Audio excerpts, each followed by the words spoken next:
Hello guys, and welcome to this week's episode of You've Got Issues. I'm your host, Iria Aisian, and this is the show where you send in your questions, and with the help of my guests, we give you tips and advice. Remember, we're not experts, but a problem shared is a problem halved. Today I'm going to be talking about relationships, and I have with me gospel singer Onos Ariyo. Welcome to the show. Thank you very much. Thanks for having me. I also have with me Tosin Odunfa, aka TV Tosin, on the show, who's a media personality. Welcome to the show. Thank you very much. Thank you very much. So Onos, you have a beautiful voice. Thank you. Can you drop a line or two for me? Right now is the baritone stage. Baritone stage. Okay, but are you guys ready to help me solve some tough issues? Definitely. Okay, Hopefully. Let's take our first question for the day from the board. I got married a year ago after dating my wife for 6 months, but things changed drastically after our wedding. I started finding her less attractive, and I have lost interest in making any sexual contact with her. I have now decided to leave her and find someone else who can satisfy me sexually and prove to be a good life partner. Please, am I right? Okay, so wow. Yeah. I'm sure a lot of people have problems like this. This is just one person voicing this common problem. So Tosin, we want to hear from a man's point of view. First thing first, I have to say, look, yes, I feel your pain. I'm sorry you're in this situation, but I'm like, dude, seriously? Come on now. First, you dated her for 6 months. For a lot of people would say 6 months is enough, but others would say it's not enough. But whatever. You married her. You guys are together. You've decided that you're going to be together through thick and thin. You've also said that yes, you're not really feeling the sex anymore, all of that good stuff. Yeah. But I've not heard him tell us anything about the steps he has taken to see if this can be resolved. He's now saying that he has actually decided. This guy said he has decided, he's moving on. I think there's a lot more to this story. Yeah. But I think what is key, what is important is for this gentleman to find out what other steps he could take to see if there could be more fulfillment to be found within this marriage, even, sexually and whatnot. I think there's got to be more steps taken before we can get to the point of you saying, what do we do? Yeah. Okay, just to add to what he has said, the truth is, it's really awkward. Yeah. I'm married, and you don't just make that kind of decision. Exactly. Yeah, because the truth is, you have to actually make an effort as the man, even if it's the woman that is complaining. Let's take it from the woman's angle. Let's say it's the woman that's saying, okay, she's tired, she's done. Yeah. The truth is, you have to make an effort, and what have you done? It has to take two to tango. Yeah. You put in your own effort, and he does his, and things can work perfectly well. I'm so sorry to be addressing the person that wrote this question, but I don't think that any adult man thinks like that, because you'll be shocked. No. I don't think any adult man should think like that, because marriage is not like dating. You know what I mean? Like, you went to this woman's family, you took her hand, and here you are now saying, you're not saying she's not cooking or she's not doing this or she's a terrible person. Right. You're not saying, that she's maybe abusive in one way or another, manipulative. Like, there's so many issues that men have with women. I can go on and on. You're not saying any of that. You're saying you are less attracted to her. Come on. And sorry to cut you short. Most of the time people get married for the wrong reasons. Exactly. And I think in that scenario, that's what happened. I know that you're saying he married for the wrong reasons, but for me, that's not the point. You're in it. And this situation is so sad, I think, for the woman involved, because there's one thing they always say. They say you should marry a man that is kind. Because when you marry somebody that is kind and God-fearing, he won't just wake up after 1 year and say you're not attractive anymore. And not only are you not attractive, he's already started looking outside before saying it. It is a very serious and painful issue. That's why I said it all boils down to him getting married for the wrong reason. It could still be that at the point of dating, he showed those qualities that she saw, and unknown to him, he wanted something else. Yeah. And it also boils down to self-discovery. Yeah. Was he able to discover himself enough before getting married? Because the truth is, probably the woman is coming from the angle, I want someone to love me. And that takes you to, you have to love yourself first before someone else can love you. So if he's getting married for the wrong reasons and at some point he finds out that this is not what I really want and he's trying to back out, I think what he should do is, like he said, let's do some things to make it work first before making that kind of decision. Let's try to solve his issue in some way, because it is an issue. And as a matter of fact, it's almost a nightmare. Yeah. It's a nightmare for both parties. So it's, yes, it's kind of like a tragedy. You guys fall in love, maybe there was no love, who knows, doesn't matter. But they are in this problem now.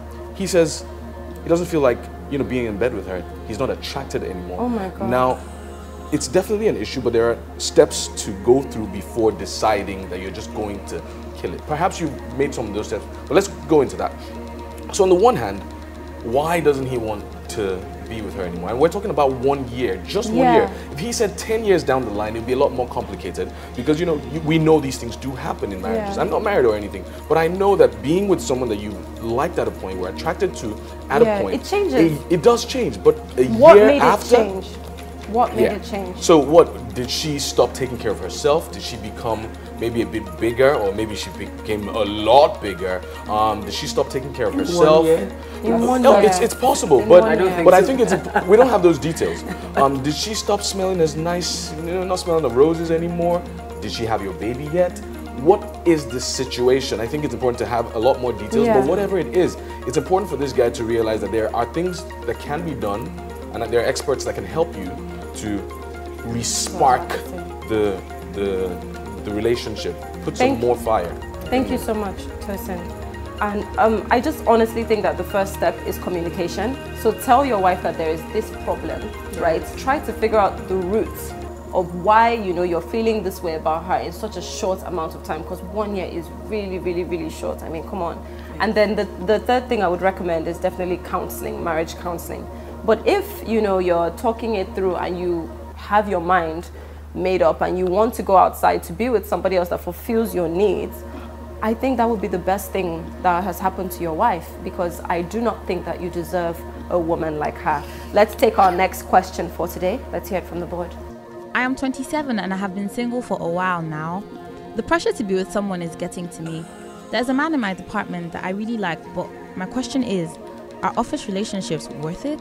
Okay, so office relationships, what would you advise this person to do? Well, the truth is, I would say it's a personal thing. I really wouldn't advise, but there are a couple of people who made it work. Yeah, they've made it work. And if you're the kind of person you think you can keep your business private, yeah. But if you're the type that want to let the office people know that he has bought me rose, he has bought me flower, it may not last, that is the truth.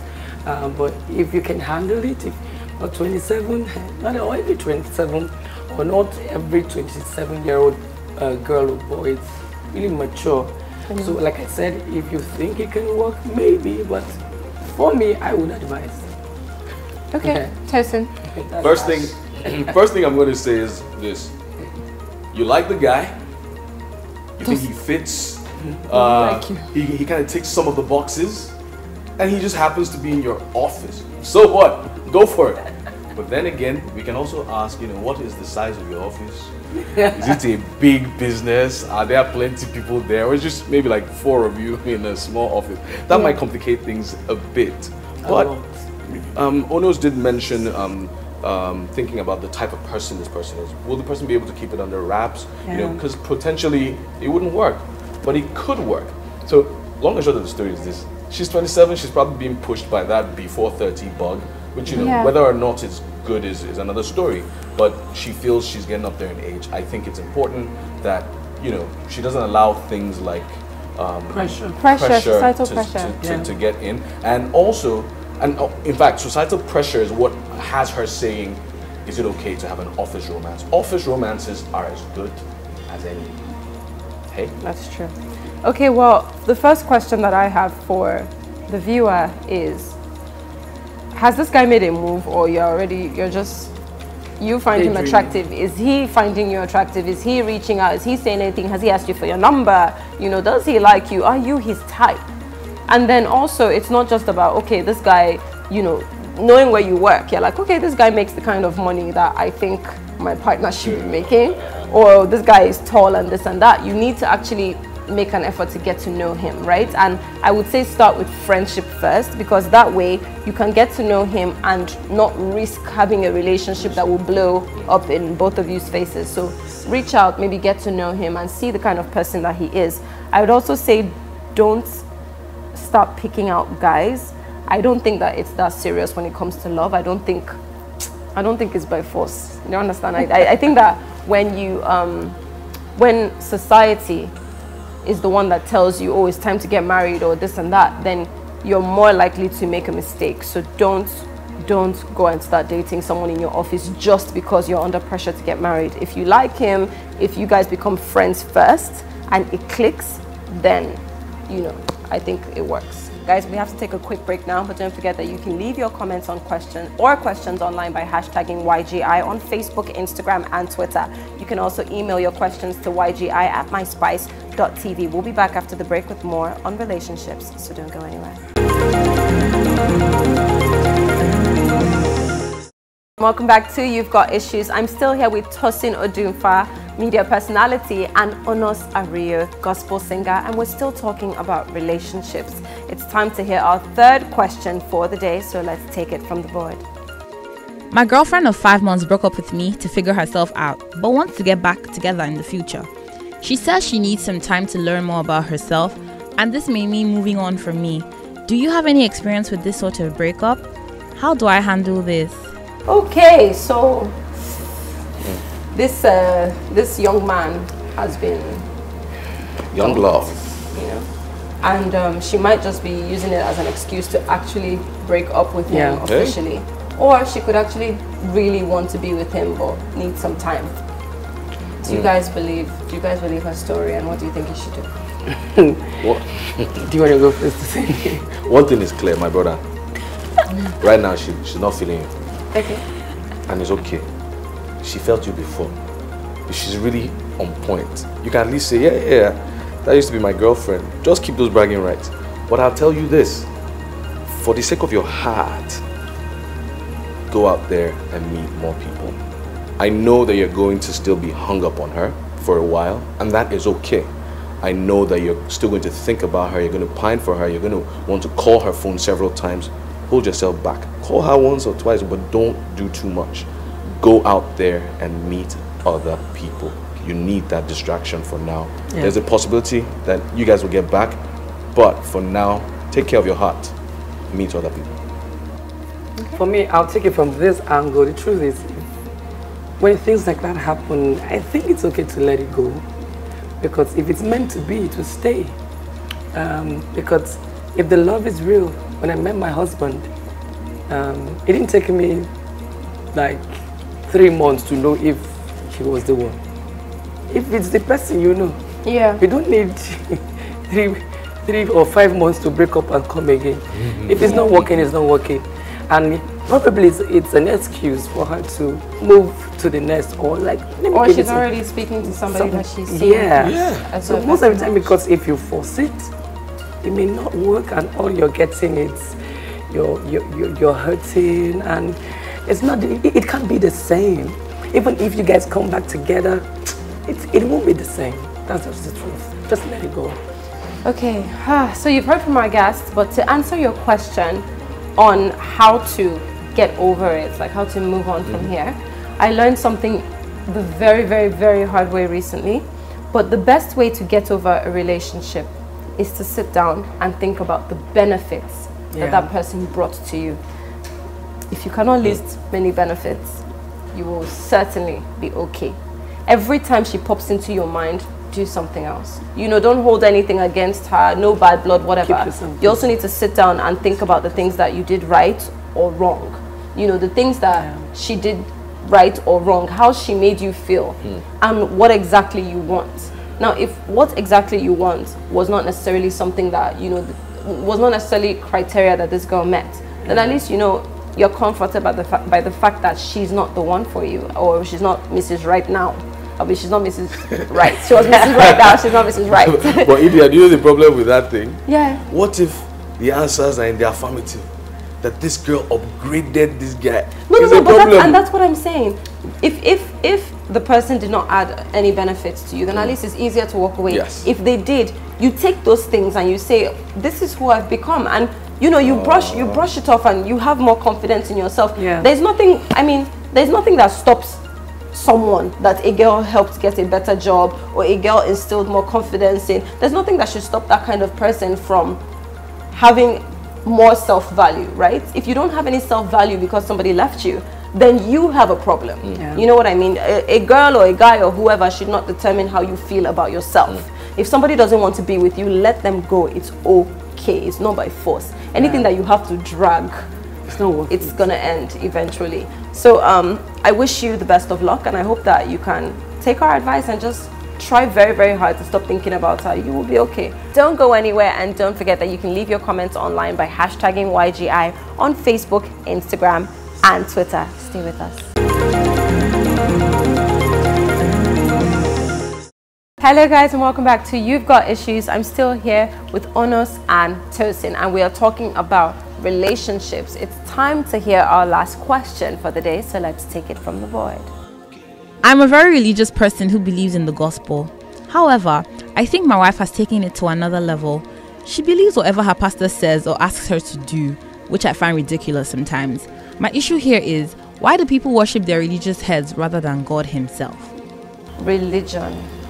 I know a lot of people like that. My pastor said we should go and bathe and do something with one chicken. My pastor said, you know, they had this dream and this and this and this. My pastor said, this lady that was praying said, that woman that saw something said. I can understand where the man is coming from. And I can also understand, you know, feeling like you need a liaison between you and God, because sometimes it depends on what the person is going through. They just want to hear anything that will comfort them. Onos, what would you advise this man? Okay, firstly, I would say I want to apologize on the woman's behalf. Yeah. In case she hasn't. Maybe my apology will help the man, because the truth is, a man is the man, the head of the house. The man is the first priest. Your pastor comes second. Yeah. So the first priest in the house, and if there's anything you should be listening to first, is what your husband says, and everything else is after.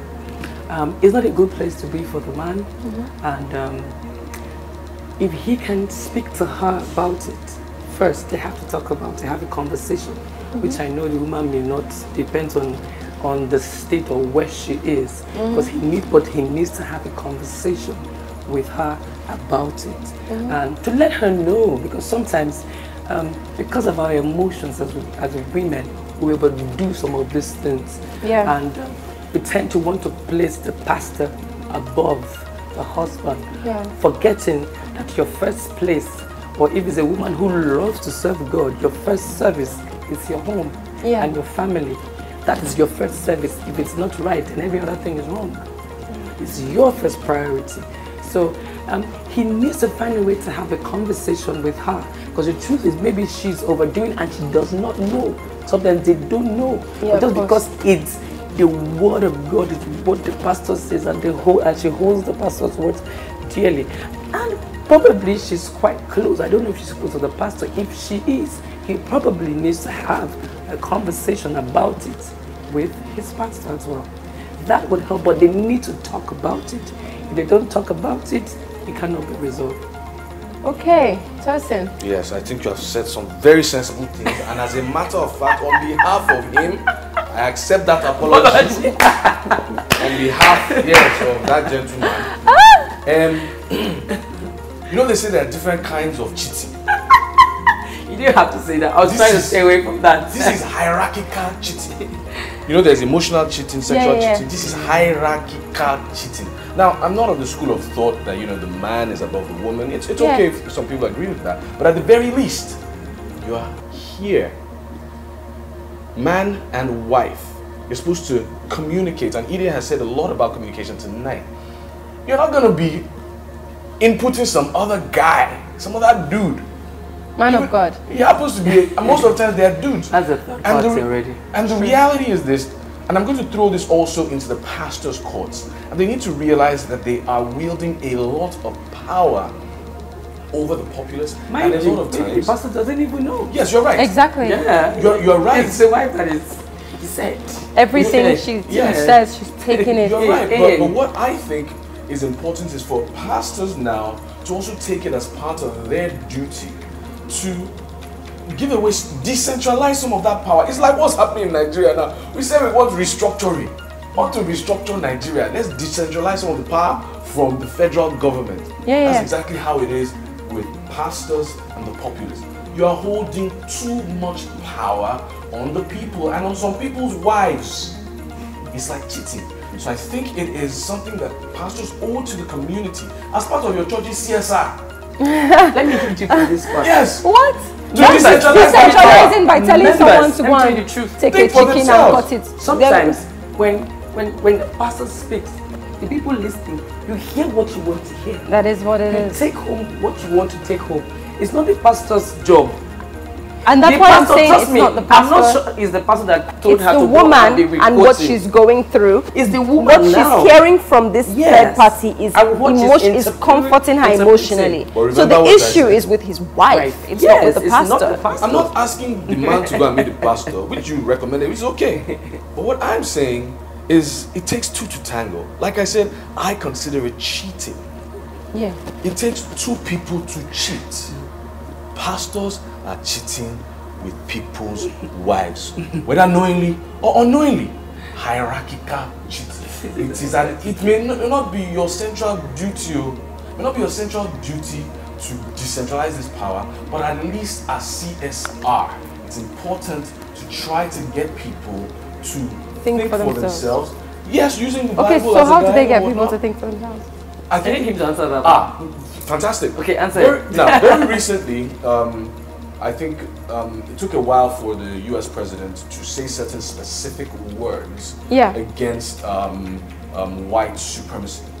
Now, the reality is this: virtually all the politicians from any party, from the Republican, the Democratic Party, all knew that it was critical for you to call a spade and call it what it is. So sometimes, yes, you're right. The congregation hears what they want to hear. Yeah. But when you call a spade,